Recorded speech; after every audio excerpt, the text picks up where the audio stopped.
Olá, viventes do Cerrado, boa noite a todos e todas. Aqui é Marco Aurélio Jacob e está começando agora mais um Terça Ambiental Gazeta do Cerrado. O tema de hoje é espécies ameaçadas do Tocantins. E as espécies, tanto de fauna, quanto de flora, quanto de peixes, aves, mamíferos, répteis e as plantas também. E a gente vai saber o porquê que é tão importante falar sobre as espécies ameaçadas, quais os impactos e as consequências dessas espécies ameaçadas e o que impacta também e os projetos que tem para poder conservar essas espécies em extinção. A gente convidou o Oscar Vitorino, que ele é biólogo na Naturatins, ele é doutor em limnologia pela UEM, ele vai explicar o que é esse termo. Ele é membro do Comitê Executivo do Projeto Proespécies, Todos contra a Extinção, que nesse âmbito coordena o Plano de Ação para Espécies Ameaçadas no Cerrado Tocantins, do PAT Cerrado Tocantins e também do PAT Meio Norte, compartilhado com os estados do Maranhão e do Pará. Então, um super figura, um doutor que vai nos esclarecer sobre as questões das consequências das espécies ameaçadas aqui no Tocantins. Então vamos convidá-lo para que possa integrar aqui, ingressar. Gente, obrigado por vocês que estão aí assistindo. Sempre uma honra e alegria. Olá, tudo bem? Professor, seja bem-vindo, Oscar. Tudo bem? Boa noite, Marco. Boa noite a todo mundo que está assistindo. Prazer estar aqui nesse canal mais uma vez aqui para poder falar dessas espécies ameaçadas agora, que é um assunto tão interessante, né? Com certeza. Te agradeço demais aí responder o convite e estar aqui agora nesse momento conosco. E vamos falar. A primeira dúvida que eu tenho antes de entrar na questão das espécies ameaçadas é esse seu doutorado em limnologia. O que é essa limnologia, doutor? Fala pra gente. Ô, Marco, é porque limnologia, na verdade, é um termo um pouco complexo para resumir uma expressão que é, na verdade, ecologia de ambientes aquáticos continentais, que é tipo o estudo dos ambientes de água doce mesmo. A gente estuda rio, lagoa, lagos e todos os organismos que habitam esses hábitats, né? Entendi. E Legal, aí, bacana. para resumir isso, para não ficar falando toda hora, ecologia de ambientes aquáticos continentais, limnologia é um termo mais curto que normalmente os biólogos e a galera da área ambiental sabem, conhece, né? Entendi. Ótimo. Então vamos lá, doutor. Essa questão da extinção de algumas espécies, de espécies ameaçadas, espécies em risco de extinção. Eu sei que tem uma classificação, né, de baixo risco, médio risco de extinção, alto risco e as extintas, né?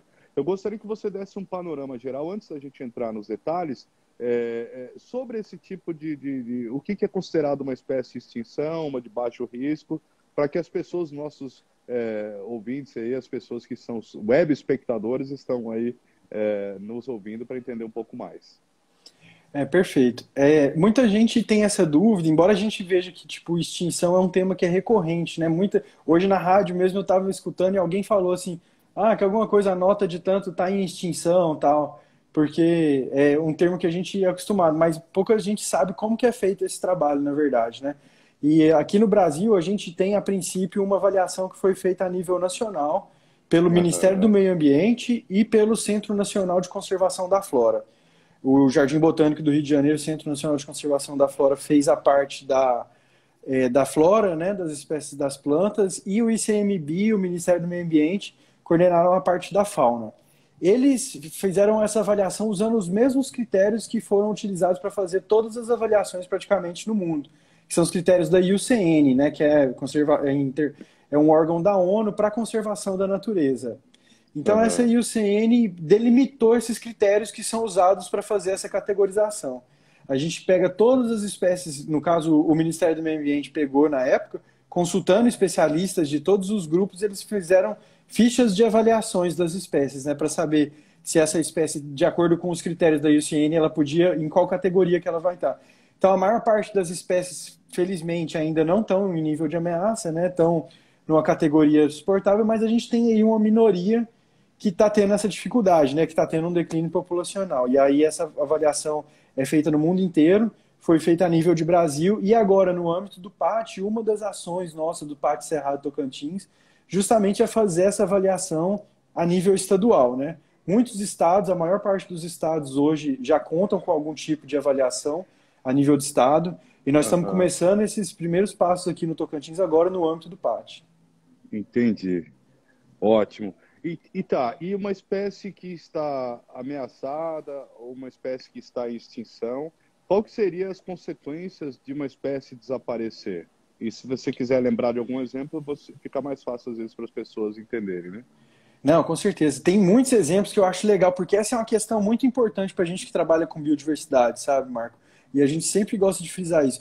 E tem um exemplo, para quem é da minha área da limnologia, e o pessoal já está cansado de saber, mas é muito interessante. Foi um artigo que ficou super famoso e saiu na Nature, inclusive. A Que é questão da é uma ciclagem. das revistas mais importante de publicação científica, né? Só para a gente Exato, lembrar que principalmente é. nessa área nossa do meio ambiente, assim, né? É Aham. muito importante. Então, essa pesquisa que relacionou biodiversidade e funcionamento dos ecossistemas, foi uma das primeiras pesquisas sobre isso, mostrou que em um trecho de um rio, se você tirar uma espécie, às vezes, por exemplo, no caso lá eles tiraram uma papa-terra. Esse experimento foi Uhum. feito num rio da Colômbia. E deixaram um rio com todos os peixes normais que tinham e em um outro trecho tiraram todas as papaterras. A papaterra é o mesmo peixe que a gente tem aqui, do gênero Proquilodes, a gente sabe que ela fica lá no fundo do rio, tem esse nome justamente porque ela fica ali comendo sedimento, essas coisas, né? Uhum. Quando você tira uma espécie dessa do ambiente, toda essa ciclagem de nutriente que ela fazia, tirando aquele lodo, aquele sedimento lá do rio e disponibilizando isso no corpo hídrico, porque isso acaba virando metabólito, né, dela, e a gente consegue quantificar, inclusive, essa ciclagem de nutrientes do que a papaterra tira do sedimento daquela laminha e joga para a água de novo. Então, Aham. no caso da papaterra, por exemplo, a extinção de uma espécie pode levar a uma alteração da qualidade da água no ambiente todo, né, onde ela tem ocorrência. E isso ocorre para todas as espécies, né? A gente sabe que toda espécie tem alguma função no ambiente. É lógico que esse é um exemplo crítico, assim, né? Porque foi feito o experimento justamente para provar a importância dessa espécie, mas todas as outras espécies têm alguma função. E a gente nunca sabe o que vai acontecer quando uma dessas pecinhas do relógio são removidas, né? Em alguns casos pode não acontecer nada, em outros casos pode acontecer como a gente está tendo em vários lugares do mundo aí, em que a gente está vendo os ecossistemas entrando em algum tipo de colapso, né? Então, essa que é a preocupação com a extinção das espécies é um pouco por conta disso também, porque a gente sabe que tem espécies que têm papéis fundamentais no meio ambiente, né? E tipo, eu citei o exemplo dela, mas, por exemplo, tem espécies de planta que são importantíssimas para a filtragem da água que vai fazer a recarga dos lençóis freáticos ou dos corpos hídricos. A gente Uhum. tem diversas outras espécies, por exemplo, de insetos que têm função de polinização, de potencial para a saúde, na área de medicamentos, né? Enfim, a gente da área do meio ambiente acredita muito que todas as espécies têm um potencial muito grande e, eventualmente, quando esse potencial é estudado, a gente tem condição de desenvolver medicamentos e alimentos, ou descobrir mesmo que a espécie é importante, enfim, no ambiente, cumprindo o papel dela lá. A gente acredita muito nisso, né? Que todas as espécies têm um porquê de estar ali no ambiente. É o mesmo caso, porque há um tempo atrás houve uma preocupação muito grande com as abelhas, né? Que alguns lugares elas estavam desaparecendo e poderia correr um risco da falta de polinização, né, das espécies e até a sobrevivência das plantas. Existe esse risco realmente de desaparecer as abelhas, por exemplo? As abelhas são um exemplo sempre muito citado porque, na verdade, foi um exemplo que é bastante, porque é o polinizador mais comum que a gente conhece, né? Na Uhum. verdade, a gente vive uma crise global de polinização, né? É uma coisa que até na internet tem bastante referência sobre isso, tem páginas, porque em alguns lugares é uma preocupação muito grande, né? A gente sabe que Uhum. boa parte da produção de alimentos no mundo hoje conta com algum tipo de polinização dos insetos, né? Inclusive, recentemente tem alguns estudos muito interessantes que têm saído sobre isso, sabe, Marco? Por exemplo, o pessoal da UNB, mesmo semana passada, estava divulgando um estudo que eu achei interessantíssimo, que na área onde tem maior abundância de polinizadores, ali no entorno de Brasília, a produtividade agrícola era maior. Então, a importância de você ter alguma parte de vegetação silvestre dentro das propriedades agrícolas ali, porque aquilo é capaz de sustentar a biodiversidade, que pode, inclusive, aumentar a produtividade daquelas áreas agrícolas por proporcionar esse tipo de serviço, como, por exemplo, né, como Uhum. polinização. Então, assim, a gente está tendo hoje no mundo, principalmente por conta do uso indevido de defensivos agrícolas, E mais tem diversas iniciativas, inclusive, de conservação que têm buscado trabalhar esse tipo de questão. Inclusive, aqui no Tocantins, a gente tem iniciativas do Rural Teams e do próprio Naturatins que tentam estimular outros tipos de produção que sejam menos impactantes, principalmente a meliponicultura, né, ou apicultura, porque a criação de abelhas tem um potencial muito grande, inclusive para diminuir esse tipo de problema em algumas regiões, né? Então, para você repor esse potencial de polinização das espécies, você pode pegar e produzir os enxames, né, e vão fazer esse tipo de produção. E é muito importante esse tipo de atividade estar sendo incentivada, como está sendo aqui no estado ultimamente. Entendi. Tá, mas e no caso dos transgênicos, porque são sementes estéreis, né? Daí a polinização não faz efeito, é isso? Ou então ele pode contaminar com a semente estérico e depois prejudicar outras espécies orgânicas, por exemplo? Esses cultivares que são plantados principalmente através de sementes transgênicas, milho e soja, eles não são tão dependentes da polinização cruzada, né? Quando a gente está falando de dependência de polinização, a gente está falando mais de frutas, né, de outros tipos de produção. Embora esse tipo de produção e de biodiversidade também influencie, né, nas outras áreas, tem alguns tipos de produção que a polinização não é tão limitante assim na produção. Entendi.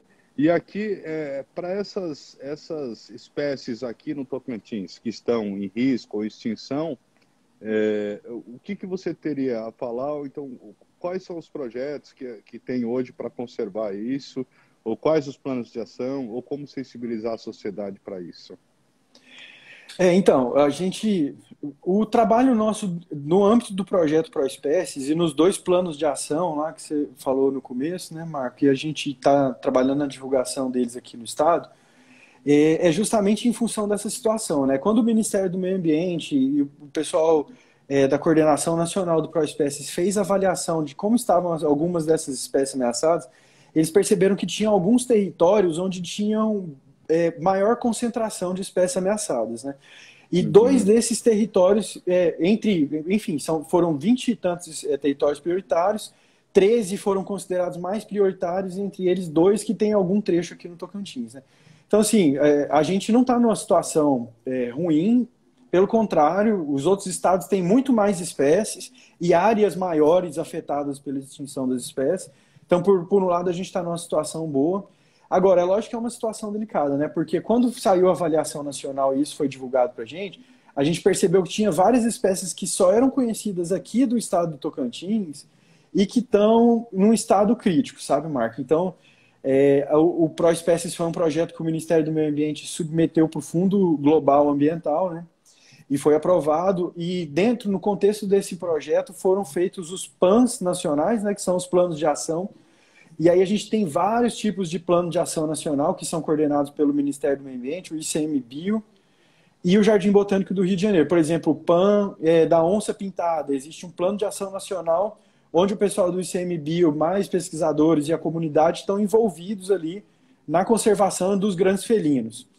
Existe também o PAN, por exemplo, Quelônios amazônicos, que também foi um grupo que foi identificado com várias espécies em risco de extinção. Aí a gente montou também um plano de ação, Naturatins, inclusive, faz parte dele também. Enfim, foram sendo feitos vários planos de ação com os objetivos de atuar especificamente para essas espécies que estavam num nível de risco de extinção maior, né? Uhum. E aí a gente montou, então, em parceria com todos esses órgãos e com vários órgãos aqui do estado também, a Unitins, a UFT, o plano de ação para o território do Cerrado Tocantins, né? Que foi, na verdade, são 18 ações em que a gente conseguiu elencar prioridades, os pesquisadores, os professores da UFT, nós do Naturatins, a Agrotins, o Rural Teams, na verdade a Unitins é o complexo de ciências agronômicas de lá, que é um parceiro importante demais da gente, e a gente definiu essas ações trabalhando com essas espécies ameaçadas, né? Entre essas ações tem várias, desde ir para campo e tentar localizar espécies. Para você ter ideia, Marco, tem uma espécie de planta que é uma dessas que está sendo beneficiada aqui para o nosso plano de ação, que ela só é conhecida de um registro de 1878. Nossa. Depois disso, nunca mais a planta teve registro. Então, assim, é lógico que é uma região que não tem muita amostragem, a gente sabe que tem que ir atrás mesmo para achar a planta, porque provavelmente não teve tanta coleta dela, né? Mas Mas que enfim, planta é essa? Mas como é que vocês sabem e por que ela foi registrada anteriormente? ela foi registrada na época do Império ainda, quando era uma expedição daqueles grandes naturalistas que na época saíam da Europa para vir para o Brasil para fazer pesquisa.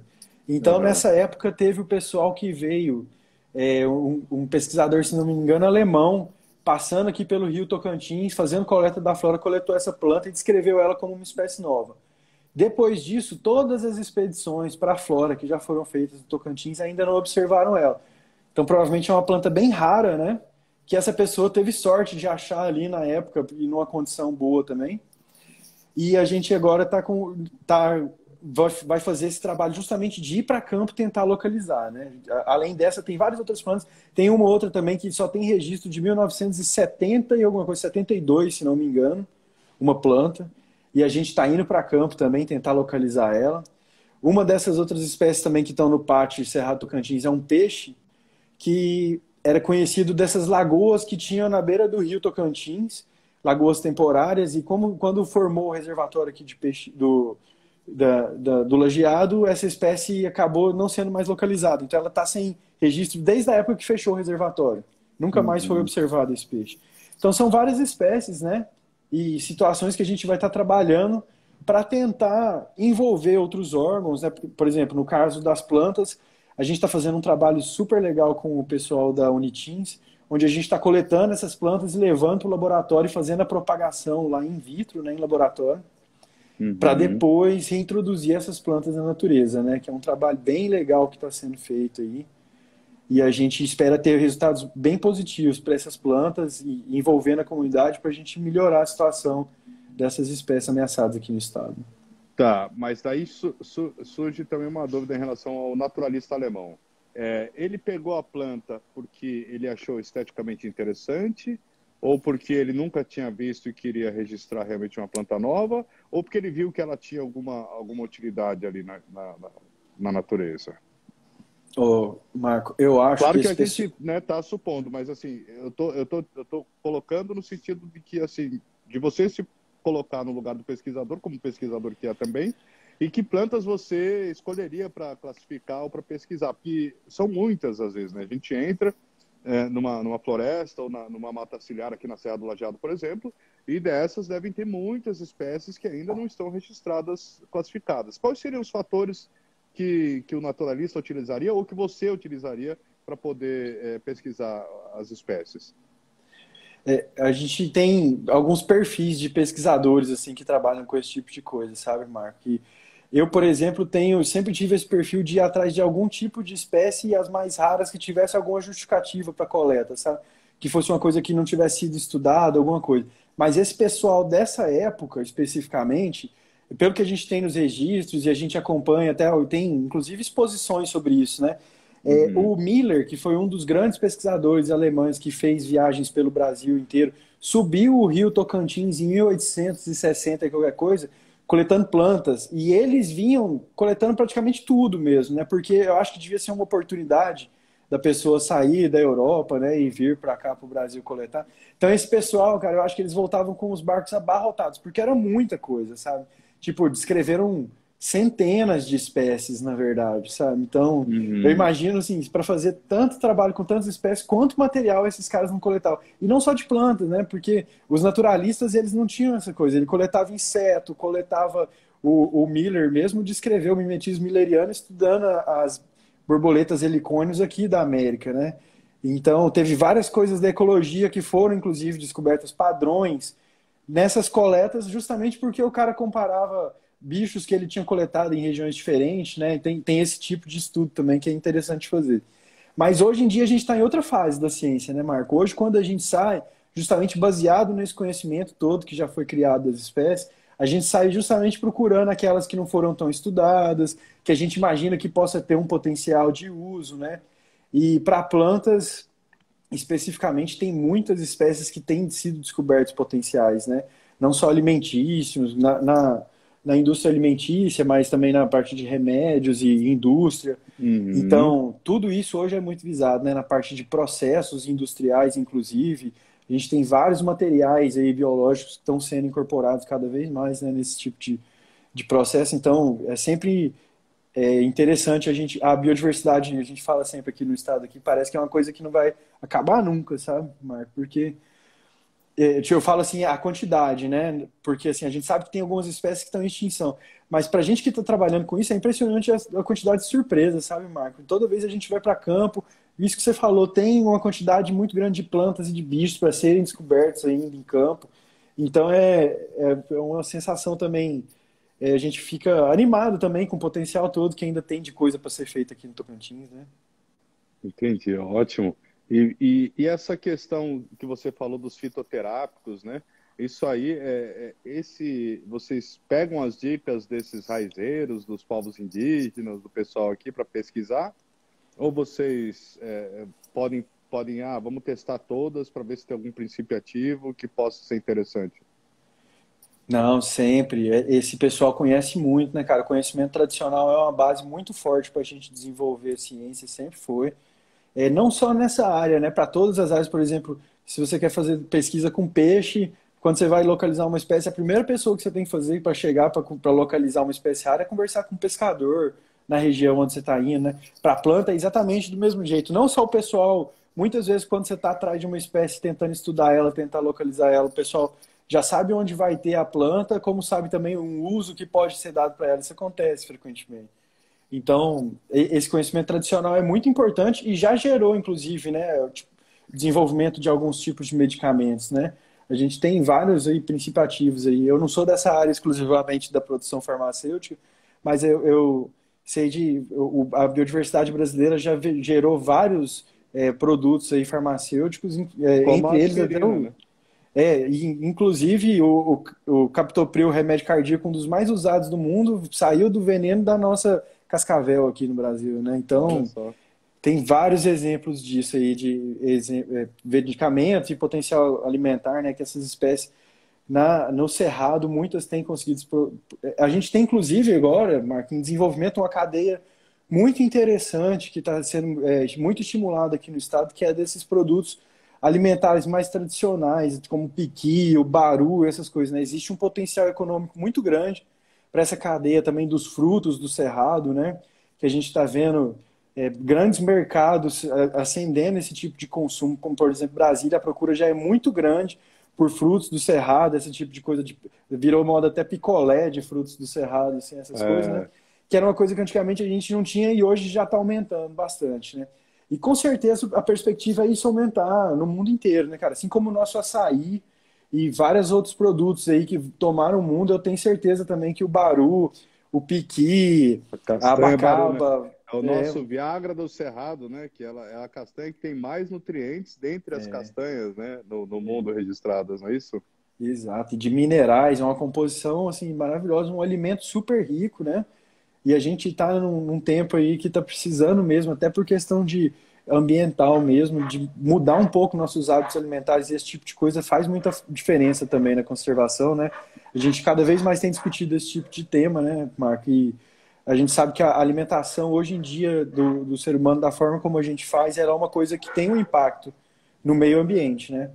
Então, a partir do momento que a gente, como população, escolher partir para hábitos mais saudáveis de alimentação, inclusive a partir do consumo de frutas, de outros tipos de frutos do cerrado, a gente vai estar não só estimulando outros tipos de cadeia, né, que preservam também bastante o meio ambiente, não comparando as cadeias diferentes, porque elas têm também sua contribuição. Tem grandes produtores também de carne que fazem preservação do meio ambiente também, isso a gente tem que falar. Mas é lógico que a gente tem que querer também diversidade, né? No aspecto econômico, pra você ter quanto mais cadeias de produção diferente a gente tiver e estimular, eu acho que é mais interessante, né? Então, a gente tem sempre que pensar na piscicultura do máximo possível de espécies, assim como a agricultura e tudo, para Uhum, o potencial nosso de várias espécies no cerrado para uso de todos os usos é muito grande, né? entendi. Tá, você falou do abaru, eu não sei se está dentro do terreno de pesquisa, mas essa castanha Baru, por exemplo, se ela é torrada, ela perde esses nutrientes minerais ou ela mantém? Eu, na verdade, assim, não é muito minha área essa parte de produção alimentar. Eu só estudei isso um pouco na Aham. graduação, mas todo o processo transforma de alguma coisa, de alguma forma os alimentos, né? Então, Uhum. com certeza tem alguma alteração. Eu não sei se a perda de nutrientes é significativa, mas eu imagino que não, porque é o processo como ela é produzida, né? A gente consome ela torrada normalmente. Então eu Uhum. imagino que não deve ter uma perda muito grande, não por conta só do processo que é feito ali para torrar ela. Mas é um processo que é importante, né? Porque justamente garante ali uma qualidade também do material e que você diminui também a contaminação com micro-organismos e controla isso também, né? E é importante também salientar isso, que todos os produtores que querem trabalhar com esse tipo de coisa, não só o Naturatins, como o Rural Teams, tem estrutura para orientar os produtores nesse sentido. Então, o pessoal que está querendo também montar um tipo de produção focado na coleta, por exemplo, de baru ou de qualquer outro tipo de fruto, tem que estar atento a esses processos, né?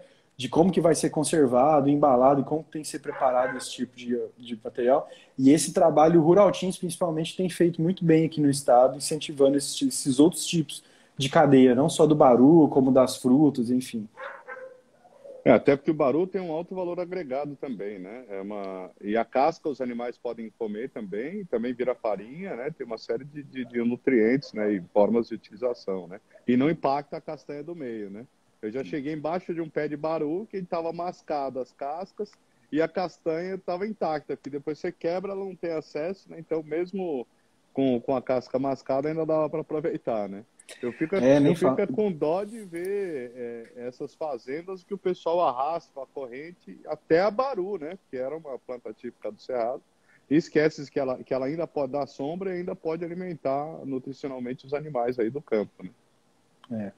A gente, felizmente, Marco, tem tido uma condição boa de trabalhar com os produtores aqui no estado. Infelizmente acontece esse tipo de situação, mas a gente tem notado uma mudança no paradigma. Assim, as pessoas têm cada vez mais se atentado para esse tipo de coisa, né? É uma espécie dessa, às vezes, no meio de uma plantação, não só o valor agregado do baru, tudo, mas a física de uma árvore no meio de uma fazenda e a estética, tudo é melhor também, né? A gente tem conseguido conversar isso com os produtores e tem tido apoio deles, sabe? Então, quando a gente vai para as pessoas hoje em dia, a gente percebe que a gente, embora aconteça esse tipo de caso, ainda no Tocantins a gente tem muita abertura, porque é um estado novo também, né? A gente tem muitas áreas ainda que não foram ocupadas, mas cada vez mais a gente percebe que há uma mudança no comportamento do produtor rural e a gente espera que isso continue acontecendo para que a gente tenha, assim como na maior parte aí dos lugares mais desenvolvidos do mundo, né,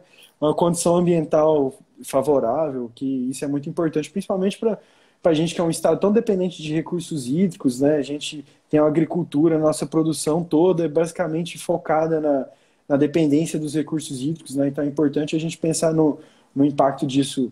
Cada árvore tem uma contribuição para o lençol freático que a gente calcula, né, matematicamente nos estudos e é significativa, né?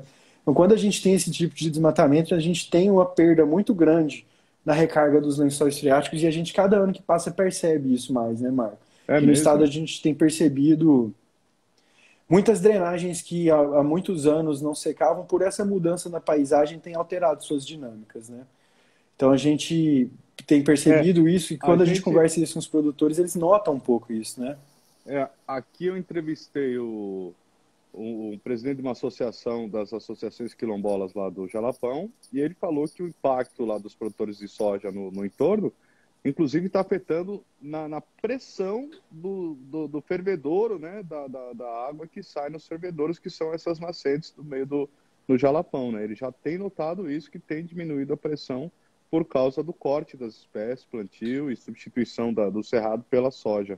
Porque a gente vê o cerrado às vezes e fala, não, mas isso aqui é uma árvore aqui, outra ali, né? Não parece que é um bioma tão complexo, né?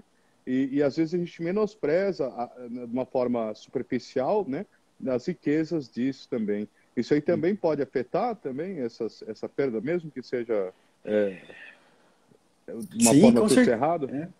com certeza, Marco. E esse é um fenômeno que é dos mais estudados, inclusive, na hidrologia. É importante dar manutenção de uma porcentagem de vegetação para o aumento dessa recarga de lençol freático, né? Dessa percolação que a gente chama. A entrada da água no solo, ela é muito facilitada num ambiente onde tem raízes, né? Especificamente no caso do Jalapão, a gente tinha ali a Serra Geral, que era uma área de recarga muito intensa, né? Porque o relevo intenso com vegetação faz aquilo ser uma esponja para puxar água para o solo, né? Por isso que a gente tem aquelas surgências, na verdade, que pela última conversa que eu tive com o pessoal da geografia da UFT, não são exatamente nascentes, porque justamente pela quantidade do volume, ali é um rio que brota já praticamente pronto, é um rio subterrâneo. Então, por isso que justifica aquela grande quantidade de água. E todos os rios, Marco, a quantidade de água que passa num rio, especificamente na época da seca, é determinada pela quantidade de vegetação ou de áreas de recarga que você tem, que a gente chama na área de captura da bacia hidrográfica, né? É lógico que a recarga é sempre importante em qualquer ponto da bacia, mesmo que seja na mata ciliar, na beira do rio, mas se você manter a vegetação para você manter a quantidade de água dentro de um corpo hídrico, isso é um dos fenômenos mais reconhecidos. E a gente percebe muito isso, né? Porque antigamente, quando tinha mais vegetações no estado de Goiás, em Minas, no Tocantins, agora mais recentemente, a gente percebia que os rios mantinham mais os níveis, né? Justamente porque a recarga do lençol freático era muito mais intensa. Então, você tinha os lençóis bastante recarregados, na época da seca eles conseguiam manter um nível melhor dos rios, né? Hoje, como a gente está tendo a recarga cada vez mais prejudicada, a água não percola no solo e ela faz um escoamento superficial, né? Ela enche os rios de uma vez. Por isso que quando dá a época da chuva, como a gente está agora, quando chega na época da enchente, os rios como o Araguaia, que não tem barramento, sobem de uma vez o nível de água, né? Isso se altera rapidamente. Cada vez mais rápido, inclusive. E a gente tem percebido também a mudança no sentido oposto, né? Na vazante e na seca, cada vez mais a descida da água é mais intensa, justamente por conta dos lençóis freáticos, né? Então é importante a gente sempre converse isso com os produtores, porque os quilombolas, na verdade, todo mundo que passa mais tempo na Terra tem notado essas mudanças hídricas que a gente tem percebido. E elas são muito estudadas e descritas, inclusive para a bacia aqui do Rio Tocantins, tem um estudo no maior periódico científico que existe sobre hidrologia, que é o Journal of Hydrology, e nele saiu um estudo, acho que de 2001, onde o pessoal fez um estudo que eu acho que é brilhante para explicar essa diferença, justamente sobre os níveis do rio Araguaia e Tocantins, Marco. Eles pegaram desde a época de construção de Brasília, como que era o nível do rio Tocantins. Olha que ótimo. E quando foi construindo Brasília, quando foi crescendo Goiânia, de 1960, 70, 80, 90, 2000, como que foi a mudança no nível do rio. E aconteceu exatamente essa mudança, sabe? Quando chega na vazante, como a gente está tendo menos recarga, os níveis dos rios estão ficando mais baixos, a gente está percebendo, né? E a forma que a gente tem de resolver esse problema é plantar, né? Não tem outra forma. A gente tem algumas estruturas de engenharia mesmo que podem ajudar na recarga dos lençóis freáticos, mas não inventaram ainda nenhuma estrutura boa para salvar um rio que nenhuma árvore. Então, também por isso que a gente faz esse tipo de trabalho, que a gente busca a conscientização dos produtores, né? Porque esse tipo de apoio deles, quando a gente fala aqui que está preservando as espécies, algumas espécies de planta, por exemplo, não é só porque a espécie tem uma utilidade, mas é porque a gente preservar a espécie e aquele ambiente onde ela ocorre, a gente está garantindo água para as populações, né? A gente está garantindo a saúde de todo mundo. Então tem esse enfoque também, esse lado aí do trabalho no meio ambiente. A gente, no terço ambiental do dia 7, agora de dezembro, a gente trouxe o engenheiro agrônomo da Embrapa Rondônia, e o tema era isso, era plantar água, né? Como que faz? Na verdade era produzir água, né? Mas eu fiz a provocação de plantar água já sugerindo a resposta, né? De onde que começa seria realmente reflorestar, né? Já para poder dar a resposta, que eu sou publicitário por formação, eu aproveitei e bora fazer a provocação aí e replantar. Perfeito, hein? Gostei da expressão. As coisas. Podemos usar também nas reuniões aqui, Marco? Gostei. Pode. Só citar a Gazeta que não tem problema. Perfeito, a gente cita e eu vou falar pro pessoal, eu acho que tem que ser o nome de um projeto Plantando Água. Ótimo. Ótimo. A gente não usa gerúndio na publicidade, mas plantar água é legal. Mas Legal. eu tinha outro projeto lá no Paraná que eu participei, era cultivando água boa, né? Mas quanto mais simples e rápido, melhor. Mas consultorias à parte, vamos voltar para as espécies em extinção aqui. Quais as espécies que estão em risco, mais em risco aqui? Eu sei que tem a arpia, que é um risco médio, que é aquela maior ave de rapina do Brasil. Eu vi nesse projeto Proespécies uma espécie de serpente vermelha. E eu vi o desenho dela e não a foto. Essa vocês conseguiram registrar ou tem algum registro dela em foto? Ou ela só está em desenho e vocês ainda estão procurando ela? Essa espécie que você viu, para o pessoal que ficar curioso, no site nosso do Naturatins, lá em publicações, tem o sumário executivo do Pátio Cerrado Tocantins, né? E lá nesse livrinho a gente elencou as espécies ameaçadas aqui do estado. E esse que parece uma cobrinha, na verdade é um lagarto, Marco. E ele é um lagarto ápoda, que a gente chama, porque ele não tem patas. Ele parece muito uma cobrinha e tal. E esse lagarto é um daqueles casos que eu estava te falando. Na verdade, a gente sempre lembra da arpia, desses bichos que são mais simbólicos, assim. Mas esse lagartinho, por exemplo, ele é um dos bichos mais raros do Brasil, inclusive. Porque só foi conhecido, Marco. Olha, essa história eu acho que é muito interessante sempre de contar para o pessoal. Porque quando estava sendo construído o reservatório da hidrelétrica do Lajeado aqui em Palmas, a equipe de biólogo que estava fazendo o levantamento ali de campo localizou essa espécie de lagartinho que não tinha patas na foz do rio Santa Luzia, numa localidade que tinha lá na época que chamava Tombador de Areia.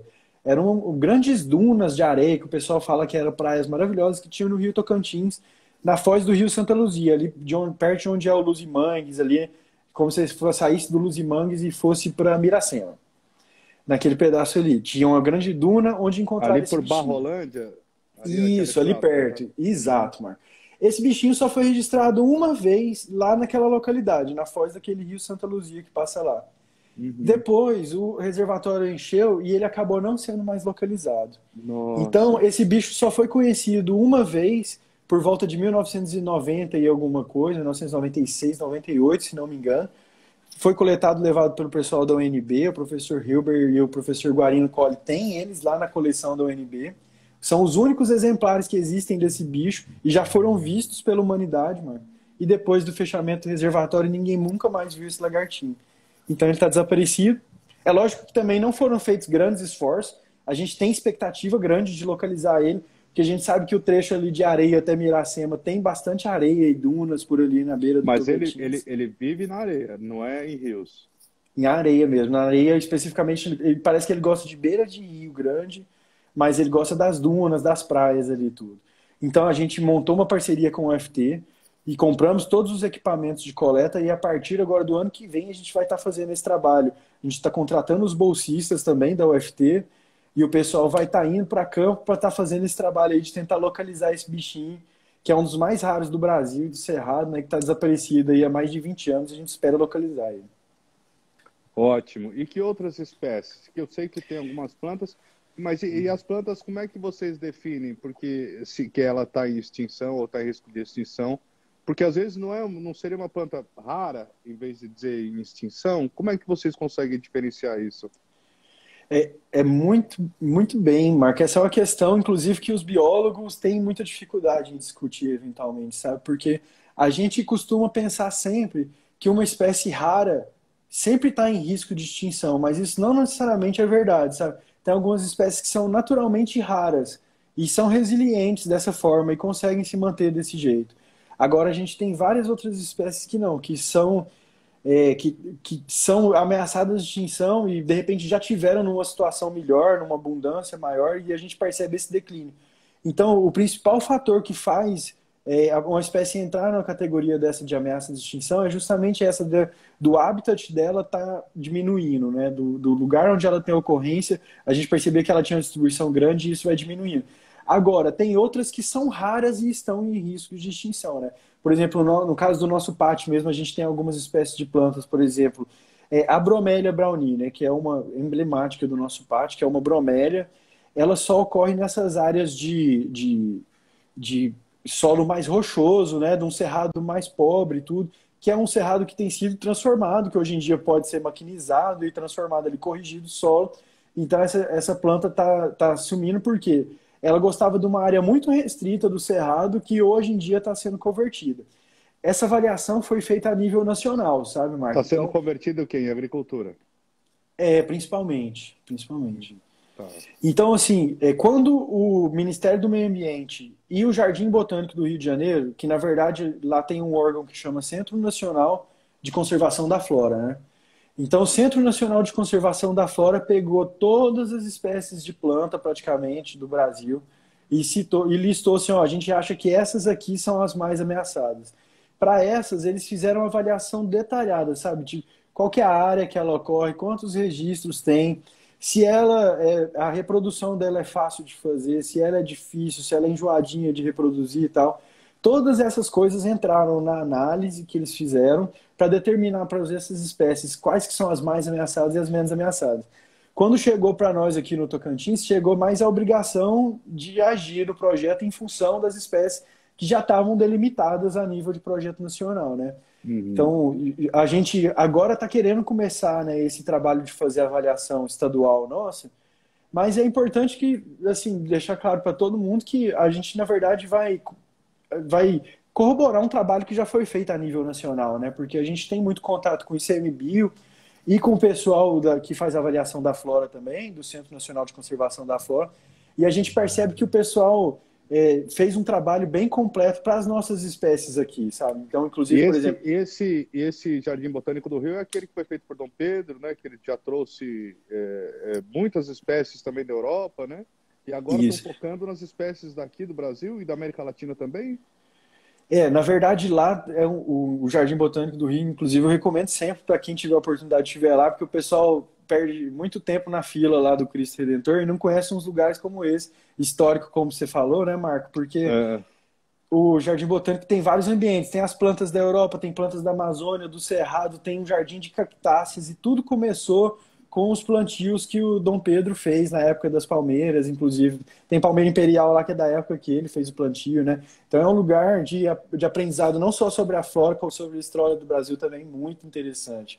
Eu acho bem legal. E aí, hoje eles fazem o Centro Nacional de Conservação da Flora, na verdade, na estrutura nossa do Sistema Nacional do Meio Ambiente, o Jardim Botânico ele está na mesma hierarquia do ICMBio e do IBAMA, subordinado ao Ministério do Meio Ambiente na hierarquia nossa nacional do meio ambiente. Então, para a gente poder trabalhar com a fauna, o ICMBio é mais especialista. Já para a parte da flora, o Jardim Botânico, onde está o Centro Nacional de Conservação da Flora, eles historicamente assumiram mesmo essa responsabilidade de avaliar e de fazer a conservação e de ser o principal centro de conservação da flora nossa aqui no Brasil, né? Por isso que eles trabalham com todos os estados, em todos os planos de ação, eles colaboram bastante com a gente sempre agradece demais. Inclusive, falando do projeto ProEspécie, Marco, aproveitar a oportunidade para o pessoal todo, quem quiser mais informações sobre o projeto também, não só no site do Ministério do Meio Ambiente, como do FUNBio, né, que é a nossa instituição executora, implementadora aqui no Brasil. O órgão executor é o WWF Brasil, né, que é uma organização não governamental, que ajuda muito a gente em todas essas ações também.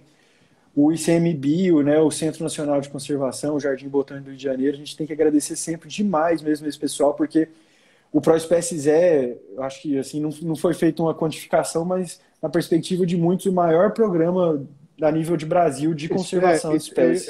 Eu ia pedir para você explicar melhor do que a gente acabou pincelando só esse projeto que você coordena, não é isso? Você pode falar um pouco mais sobre o que é o ProEspécies? Claro. Pois é, Marco. O ProEspécies é uma iniciativa muito legal que o Ministério do Meio Ambiente teve.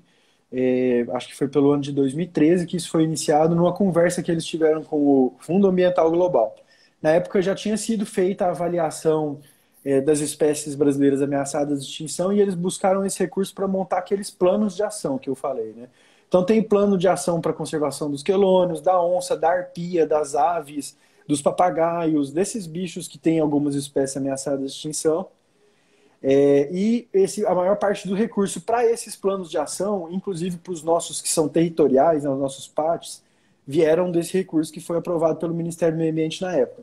Então ele foi disponibilizado para os estados, foram elencados 13 territórios prioritários, Esses territórios envolvem 16 estados. Tem o nosso que é compartilhado, que é o nosso que é o Cerrado Tocantins, e o outro que é o Meio Norte, que é compartilhado com o Maranhão e o Pará. Mas tem vários outros territórios. Tem território do pessoal do Pampa, com Santa Catarina, e a gente faz reuniões, eventualmente, onde todo o projeto ProSpécie, todos os partes, a gente se reúne para definir quais são as estratégias que a gente vai trabalhar para a conservação das espécies. Então é muito interessante porque tem iniciativas para conservação de espécies de peixes desde Santa Catarina, Rio Grande do Sul, até o Maranhão e o Pará, que a gente está trabalhando junto, né? Então a gente troca bastante experiências.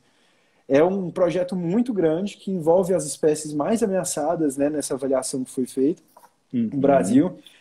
E tem vários planos de ação que a gente, hoje no estado do Tocantins, a gente conseguiu, e hoje a gente está numa situação confortável no projeto ProSpécie, porque a gente conseguiu andar bastante, bem mais do que os outros estados, sabe, Marco? Vários estados, inclusive, hoje, nesse momento, estão, inclusive, na etapa de elaboração dos seus planos de ação para como que vão estar fazendo o trabalho com as espécies, né? E a gente já está nessa etapa de implementando as ações propriamente, né? Que é uma etapa melhor, que a pandemia deu uma atrapalhada na gente aí nesse último ano. Várias coisas que já eram para estar em andamento, outras ações do PAT, como reuniões aí com as prefeituras, ou com as associações de produtores, ou entre os órgãos mesmo, Ruraltins e Naturatins, a gente ficou um pouco impossibilitado de andar com essas coisas.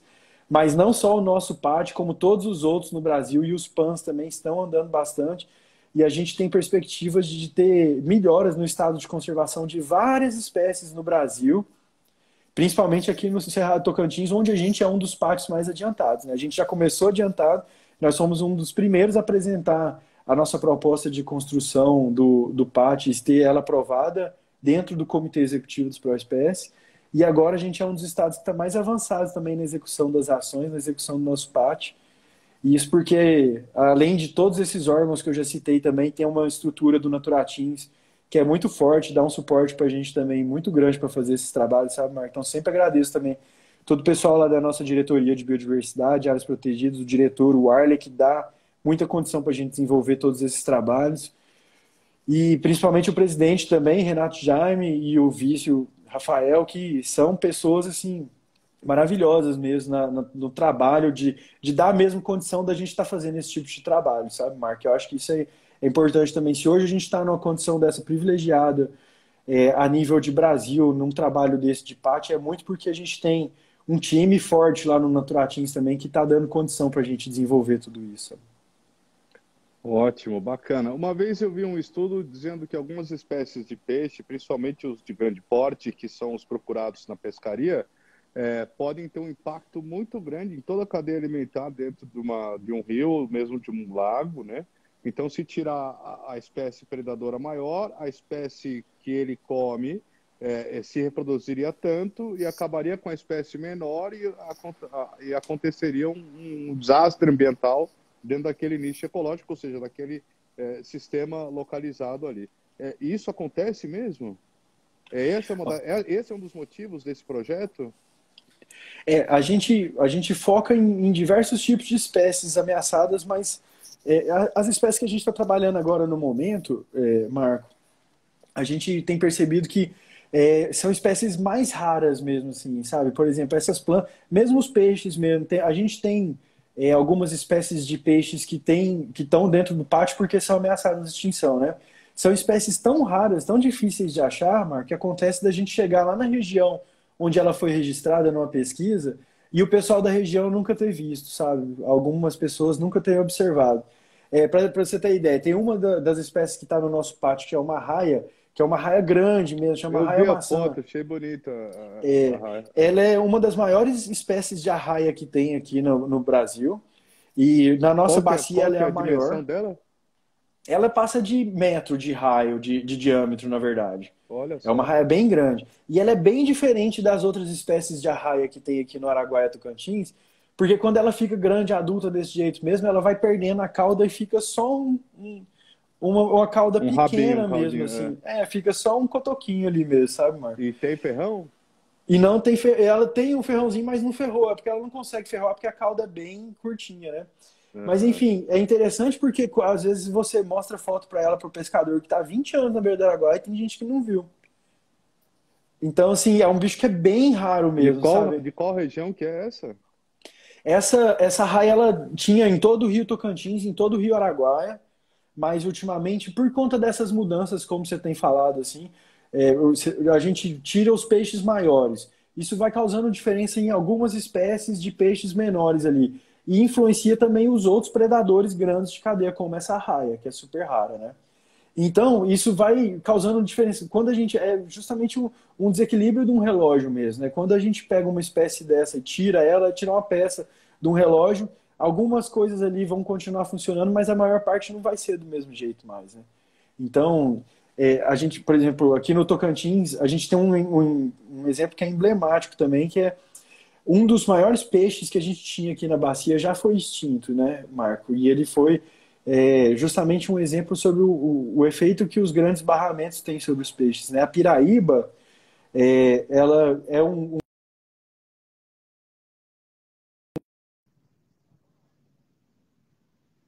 e a dourada de couro é um peixe que é muito apreciado na pescaria na Amazônia, no Rio Madeira, inclusive, onde ela ainda é pescada, mas que aqui no Tocantins ela